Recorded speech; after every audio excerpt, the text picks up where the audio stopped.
Hello students, study time channel में आप सभी का स्वागत है। आज हम कक्षा 10 के चैप्टर 10 जिसका नाम है प्रकाश, परावर्तन और अपवर्तन के बारे में अध्ययन करेंगे। पिछले वीडियो में बेटा हमने प्रकाश के परावर्तन के बारे में अध्ययन किया था, जिसमें कि हमने जो दर्पण है उसके बारे में अध्ययन किया था और साथ में उसमें रेखा चित्र जो है वो बनाने सीखे थे। अब हम प्रकाश का अपवर्तन जो है वो पढ़ेंगे। किसी पारदर्शी माध्यम में प्रकाश सरल रेखा में गमन करता प्रतीत होता है। मतलब कोई भी पारदर्शी माध्यम है उसमें प्रकाश जो है वो कैसा हमें प्रतीत होता है कि वो सरल रेखा में, मतलब स्ट्रेट लाइन में चल रहा है। जब प्रकाश एक पारदर्शी माध्यम से दूसरे में प्रवेश करता है तो क्या होता है, मतलब एक माध्यम से वो दूसरे माध्यम में जब जाता है, जैसे हवा से वो पानी में जाए या पानी से हवा में आए, तो क्या होता है ये हम पढ़ेंगे इसमें। क्या यह सब अब भी सरल रेखा में चलता है या अपनी दिशा बदलता है? हम अपने दिन प्रतिदिन के कुछ अनुभवों को दोहराएंगे। आपने देखा होगा कि पानी से भरे किसी टैंक अथवा ताल या पोखर की तली उठी हुई प्रतीत होती है। इसी प्रकार जब कोई मोटा कांच का स्लैब किसी मुद्रित सामग्री पर रखा जाता है तो कांच के स्लैब से ऊपर से देखने पर अक्षर उठे हुए प्रतीत होते हैं। ऐसा क्यों होता है? आपने देखा होगा कि जितनी भी पानी की टंकी है या कोई तालाब वगैरह है, उनका जो तल होता है वो थोड़ा सा उठा हुआ प्रतीत होता है अगर हम उसको ध्यान से देखें तो। या जैसे कोई मोटी कांच की स्लैब पड़ी है, किसी बुक के ऊपर रखते हैं तो उसके जो बुक के जो अक्षर होते हैं वो हमें थोड़े उठे हुए से, उभरे हुए से नज़र आते हैं। ऐसा क्यों होता है ये हम आज पढ़ेंगे। क्या आपने किसी कांच के बर्तन में रखी पानी में किसी पेंसिल को आंशिक रूप से डूबे देखा है? आपने देखा है कि किसी ग्लास में पानी की पेंसिल आप डाल के रखो तो वह वायु और पानी के अंतर प्रेश अर्थात पानी की ऊपरी सतह पर टेढ़ी प्रतीत होती है।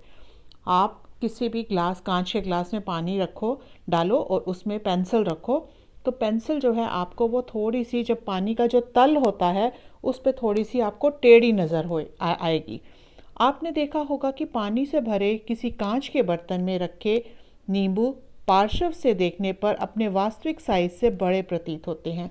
कि अगर किसी कांच के ग्लास में पानी के अंदर नींबू डालो और उसको ग्लास को साइड से देखो तो वो नींबू जो है, जो नॉर्मल साइज उसका था उससे वो बड़ा नज़र आता है।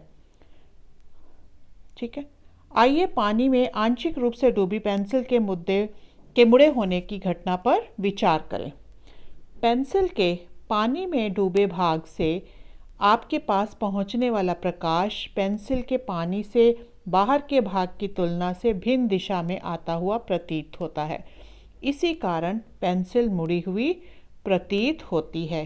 क्या रीज़न है इसका?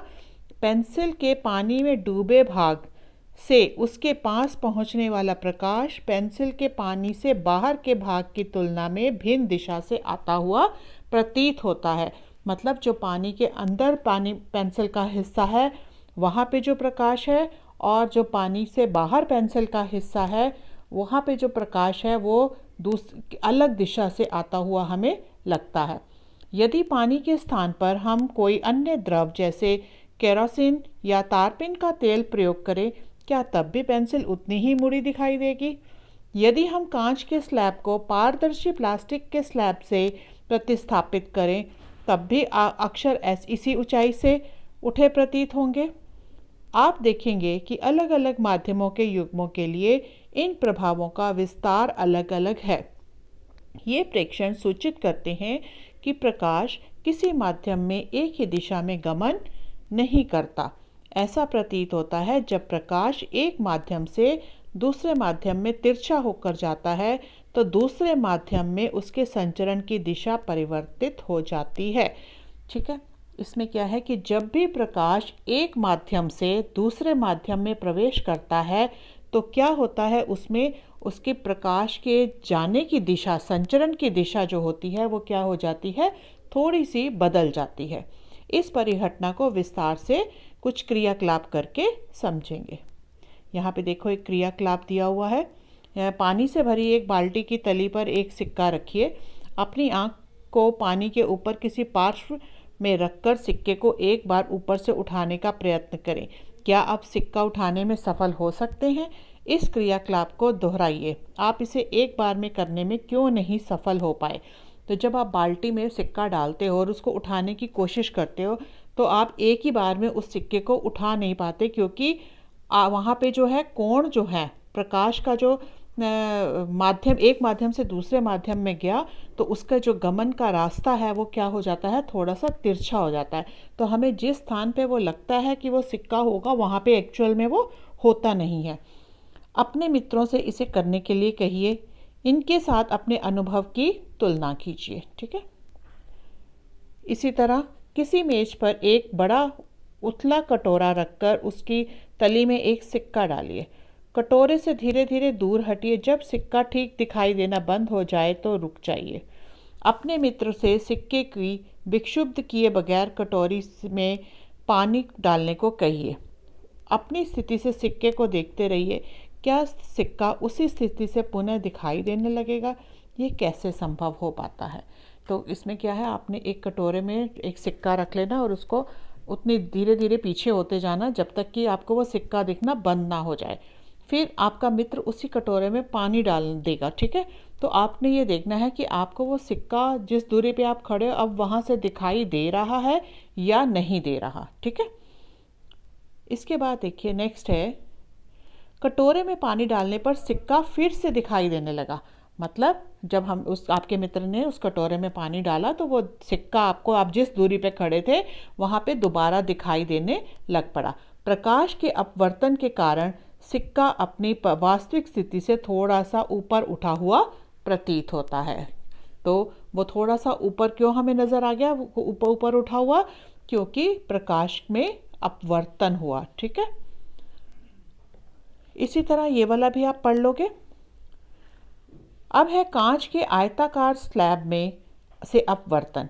कांच के स्लैब से प्रकाश के अपवर्तन की परिघटना को समझने के लिए क्रियाकलाप। तो यह आप पहले एक क्रियाकलाप करोगे। देखिए, एक ड्राइंग बोर्ड पर एक सफ़ेद कागज़ की एक शीट ड्राइंग पिन की सहायता से लगाइए।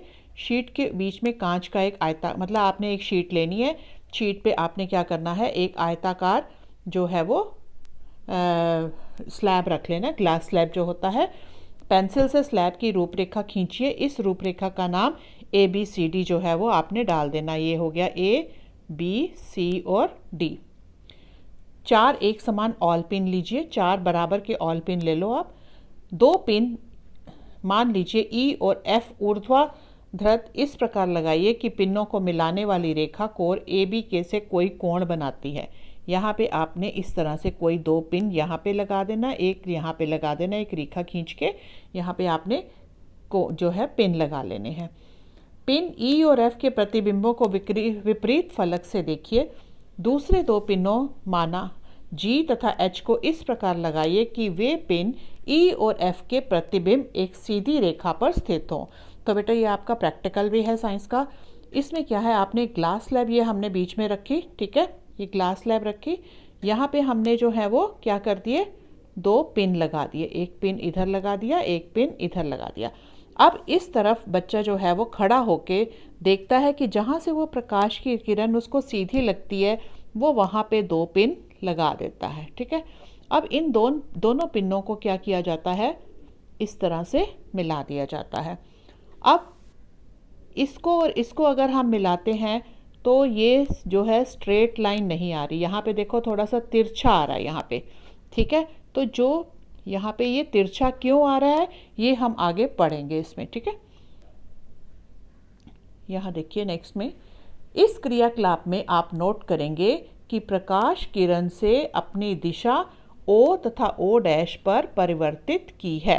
यहाँ पे देखिए उसने अपनी दिशा कैसे परिवर्तित की है, O और O' पे। यहाँ पे देखिए O पे वो ये लाइन पहले आई, टकराई O पे, फिर हमने यहाँ पे 2 पिन्स लगाए थे। ये यहाँ पे जहाँ पे स्लैब पे लाइन मिल रही है उसको हमने O' नाम दे दिया। ठीक है। अब O और O' को मिलाते हैं तो ये सारी जो है वो स्ट्रेट लाइन नहीं आती। ठीक है, ये सारी स्ट्रेट लाइन नहीं आएगी। ठीक है। अब इसमें हमने क्या करना है, ये एक कोण सा बन रहा है। तो अब हम इसको यहाँ पे पढ़ेंगे। इस क्रियाकलाप में आप नोट करेंगे कि प्रकाश किरण ने अपना दिशा बिंदुओं O तथा O' पर परिवर्तित की है।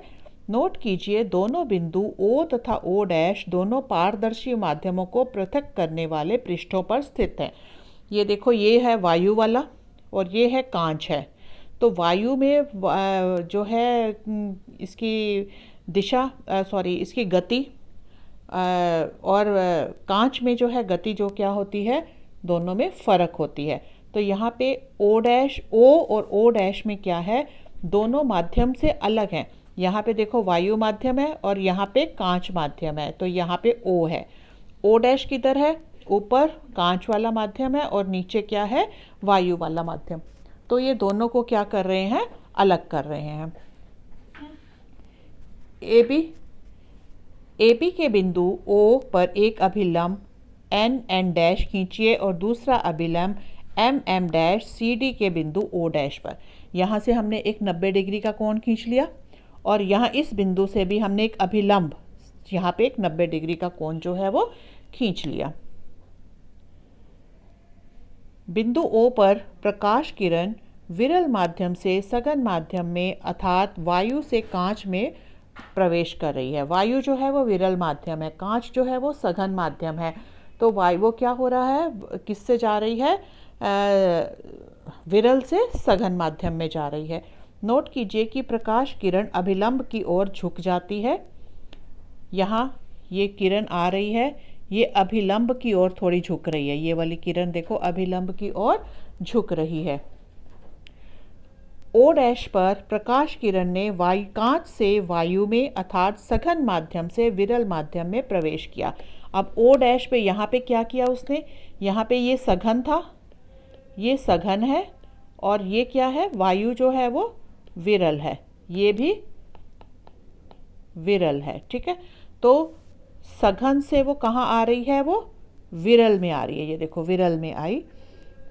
तो इसमें क्या होता है, प्रकाश किरण अभिलंब से दूर मुड़ जाती है। दोनों अपवर्तक सतह AB और CD पर आपतन कोण एवं अपवर्तन कोण के मानों की तुलना कीजिए कि इसने जो अभिलंब से ये कोण बनाया और इसने जो अभिलंब से ये वाला कोण बनाया, तो ये देखना है इन कोणों में क्या जो है वो संबंध है। आइए 10.10 के में सतह AB पर एक किरण EP तिरछी आपतित है। EP देखिए यहाँ पे कौन सी किरण है, E और यहाँ P। ठीक है, ये तिरछी आई हुई है ना ये वाली किरण। ये देखिए किरण जो है वो तिरछी आपतित है, जिसे आपतित किरण कहते हैं। O' अपवर्तित किरण है, ये आपतित किरण है। ये वाली कौन सी है, अपवर्तित किरण। ठीक है, ये वाली O' जो है वो क्या है, अपवर्तित किरण है। आप देख सकते हैं कि निर्गत किरण आपतित किरण की दिशा से समांतर है। ऐसा क्यों होता है, ये देखो, ये है आपतित किरण और इसके बाद यहाँ पे मैंने कौन सी बताई है आपको, आपतित किरण कहते हैं। ये है अपवर्तित किरण, सॉरी ये वाली नहीं, ये वाली है अपवर्तित किरण और ये वाली कौन सी है, निर्गत किरण। ठीक है, अब ये जो आपतित किरण है और निर्गत किरण है, ये दोनों अगर हम, क्योंकि एक्चुअल में तो इस बिंदु से और इस बिंदु से तो यहाँ पे क्या हुई है, वो अपवर्तित हुई है, लेकिन जाना उसको अगर स्ट्रेट हम कहते हैं तो स्ट्रेट कैसे जाना था, ऐसे जाना चाहिए था। ठीक है, तो ये क्या हुए दोनों आपस में, ये जाना इसको इधर से चाहिए था, लेकिन गई वो कहाँ से, इस तरह से गई है। तो यहाँ पे देखेंगे, आप देख सकते हैं कि निर्गत किरण आपतित किरण की दिशा के समांतर है। अगर हम इसको पीछे करके देखें तो ये कैसी है, इसके, ये वाली जो है इसके समांतर आएंगी। ठीक है, आयताकार कांच के स्लैब के विपरीत फलकों AB और CD पर प्रकाश किरण के मुड़ने का परिमाण समान और तथा विपरीत है। यहाँ पे क्या है, AB और CD फलक कौन से हैं, AB तो ये वाला फलक है और CD फलक कौन सा है, ये वाला है। यहाँ पे प्रकाश किरणों के मुड़ने के का परिमाण समान तथा विपरीत है। यहाँ पे क्या है, समान है मुड़ने का और अलग डायरेक्शन में है। इसी कारण से निर्गत किरण आपतित किरण के समांतर निकलती है। यही रीज़न है कि ये वाली किरण इस किरण के समांतर जो है वो निकलती है। तथापि प्रकाश किरण में थोड़ा सा पार्श्विक विस्थापन होता है। यदि प्रकाश किरण दो माध्यम के अंतरा पृष्ठ पर अभिलंब आपतित हो तो क्या होगा, स्वयं करके देखिए। ठीक है, अब यहाँ पे है, अब आप प्रकाश के अपवर्तन से परिचित हैं। अपवर्तन प्रकाश के एक पारदर्शी माध्यम से दूसरे में प्रवेश करने की प्रकाश की चाल में परिवर्तन के कारण होता है। मतलब जब एक माध्यम से दूसरे माध्यम में प्रकाश जाता है तो उसको हम क्या बोलते हैं, अपवर्तन बोलते हैं। जब आप प्रकाश के अपवर्तन से परिचित हैं, अपवर्तन प्रकाश की एक पारदर्शी माध्यम से दूसरे में प्रवेश करते समय प्रकाश की चाल में परिवर्तन के कारण होता है। क्योंकि जब एक माध्यम से दूसरे माध्यम में प्रकाश जाता है तो क्या होता है, प्रकाश की चाल जो है वो क्या हो जाती है, बदल जाती है, और उसी के कारण ये अपवर्तन होता है। प्रकाश का अपवर्तन निश्चित नियमों के आधार पर होता है। परावर्तन के नियम निम्नलिखित हैं। कौन कौन से हैं परावर्तन के? जैसे हमने इसमें पहला वाला है आपतित किरण, अपवर्तित किरण तथा दोनों माध्यमों को पृथक करने वाले पृष्ठ के आपतन बिंदु पर अभिलंब सभी एक ही तल में होते हैं। ठीक है, तो आपने ये वाला याद कर लेना है पॉइंट इसका। दूसरा पॉइंट है, प्रकाश के किसी निश्चित रंग तथा निश्चित माध्यम के युग्मों के लिए आपतन कोण की ज्या और अपवर्तन कोण की ज्या का अनुपात स्थिर होता है। मतलब साइन आई बटा साइन आर जो है वो क्या होता है, स्थिर होता है। इस नियम को स्नेल का अपवर्तन नियम कहते हैं। तो ये आपके शॉर्ट क्वेश्चंस में भी आ सकता है कि स्नेल के अपवर्तन नियम में क्या होता है। तो आप यहाँ आपको मालूम होना चाहिए, साइन आई बटा साइन आर बराबर स्थिरांक। इस स्थिरांक के मान को दूसरे माध्यम का पहले माध्यम के सापेक्ष अपवर्तनांक कहते हैं। ये जो स्थिरांक होता है ये क्या होता है, दूसरे माध्यम का पहले माध्यम के सापेक्ष अपवर्तनांक। ठीक है, अब हम देखेंगे अपवर्तनांक क्या होता है। अपवर्तनांक होता है, हम पहले ही अध्ययन कर चुके हैं कि जब प्रकाश की किरण तिरछी गमन करती हुई एक पारदर्शी माध्यम से दूसरे में प्रवेश करती है तो वह दूसरे माध्यम में अपनी दिशा परिवर्तित कर लेती है। मतलब अगर एक माध्यम से यहाँ से ये माध्यम 2 में आती है तो क्या होता है, जो प्रकाश की किरण है उसकी दिशा जो है वो कुछ बदल जाती है। ठीक है, जो समीकरण 10.4 में दाईं पक्ष में प्रकट होने वाले स्थिरांक है यहाँ पे। अब देखिए, अपवर्तनांक को एक महत्वपूर्ण भौतिक राशि विभिन्न माध्यमों में प्रकाश के संचरण की अपेक्षित चाल से संबंध किया जा सकता है। यह देखा गया है कि विभिन्न माध्यमों में प्रकाश अलग अलग चालों में संचरित होता है। अलग अलग माध्यम में प्रकाश की चाल जो है वो अलग अलग होती है। निर्वात में प्रकाश यहाँ पे 3 गुना 10 की पावर 8 मीटर प्रति सेकंड की चाल से चलता है। ये आप याद कर लीजिए। निर्वात मतलब होता है कि जिसमें से हमने सारी वायु जो है वो निकाल ली है। तो वहाँ पे प्रकाश की चाल क्या होती है, 3 गुना 10 की पावर 8 मीटर प्रति सेकंड, जो कि प्रकाश के किसी भी माध्यम में हो सकने वाले द्रुततम चाल है। वायु में प्रकाश की चाल निर्वात की अपेक्षा थोड़ी कम होती है। निर्वात में प्रकाश की चाल थोड़ी ज़्यादा होती है और वायु में जो है वो प्रकाश की चाल क्या होती है, थोड़ी सी कम होती है। कांच या पानी में यह यथेष्ट रूप से घट जाती है। ठीक है, कांच और पानी में जो है वो वायु से कम होती है थोड़ी। तो दो माध्यमों के युग्म के लिए अपवर्तनांक का मान दोनों माध्यम में प्रकाश की चाल पर निर्भर करता है। दो माध्यम में अपवर्तनांक फर्क होगा क्योंकि दोनों माध्यम में जो है वो चाल जो है वो अलग अलग होती है।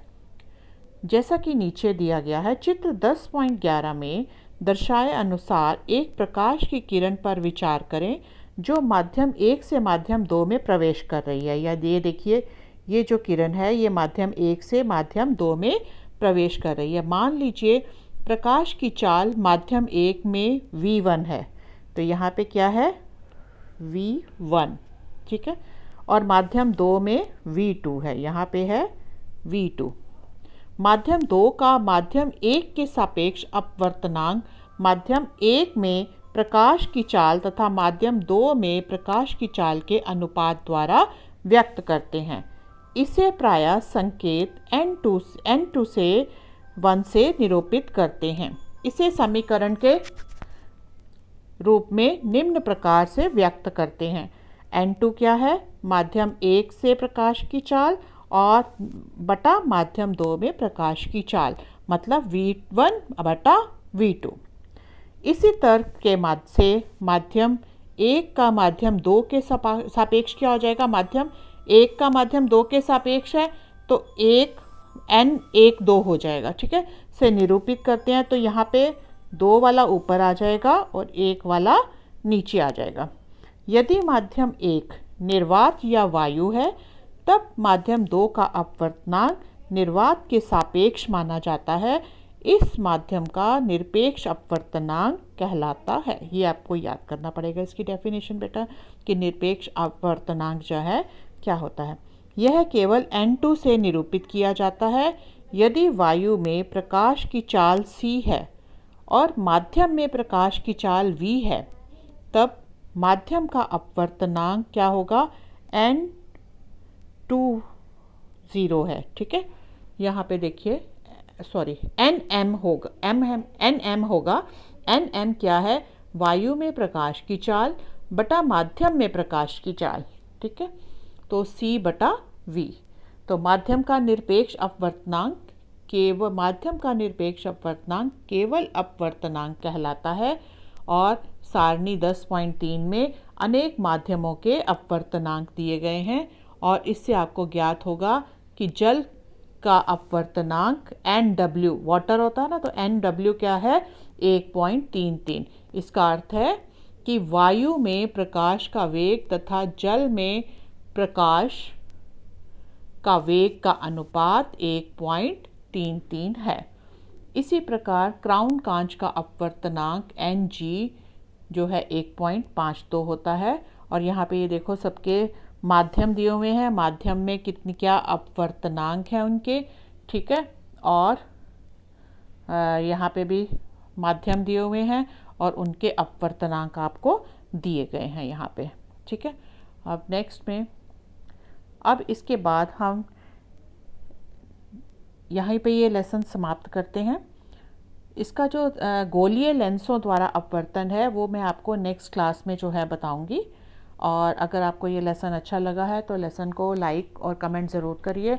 और अगर आपको कोई डाउट है तो उसमें आप कमेंट सेक्शन में जाके मेरे से पूछ सकते हैं। और अगर इसको आप दोबारा देखना चाहते हैं, आने वाले नोटिफिकेशंस पाना चाहते हैं, तो प्लीज़ चैनल को सब्सक्राइब ज़रूर करिए। थैंक यू बेटा।